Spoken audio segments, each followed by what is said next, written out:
Observer 15, action on smoking and health. You have the floor. Thank you, and thank you for this important forum and the opportunity to speak. My name is Chris Bostic, and I represent Action on Smoking and Health, or ASH, the world's oldest organization dedicated to ending the harm caused by tobacco, and that includes environmental harm.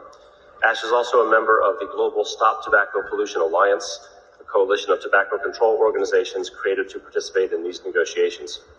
I want to make two specific points that I believe are important for framing our future collective work. The first is to echo what has been said by many delegations and members of civil society. Not all plastics are the same. They vary in several dimensions. Some are more problematic than others. Some are more toxic than others. Some are less necessary than others, and some are single use. Some plastics should be regulated, and some should be banned immediately. A singular example of the latter is cigarette filters. I emphasize that the word filter does not have the same meaning as other filters we have and will discuss in this process, because it implies that they filter some of the harms out of cigarettes. To be clear, they do not. Cigarette filters are made of plastic, and the release of tiny plastic particles during the act of smoking causes additional harm. They make cigarettes more deadly, not less. Cigarette filters are wholly unnecessary. Once cigarettes are smoked, the filters become cigarette butts, which are full of toxins and carcinogens. A small cigarette butt may seem like a little thing, but one butt dropped into a goldfish bowl will kill the goldfish. Filters are extremely toxic.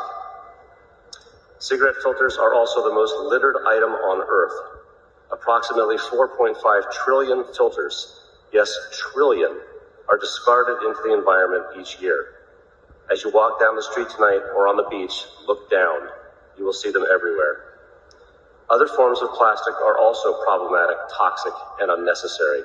They should all be banned, and we should spend our time discussing more difficult topics. My second point is this. Just as not all plastics are the same, not all stakeholders are the same. I urge delegations to account for inherent conflicts of interest as they weigh input from observers. To return to tobacco as an example, the tobacco industry is excluded from participating in the World Health Organization Framework Convention on Tobacco Control because of the inherent conflicts between their interests and the interests of public health. Not all conflicts of interest are as stark, but I urge you to consider those conflicts. The emphasis on inclusivity is laudable, but the problem we address is too severe to worry about ensuring continuing corporate profits. The overall good of society, environmental, health, human rights, and yes, economic, should be our overriding goal. Thank you very much, and best of luck as you move forward. The world is depending on you. Thank you.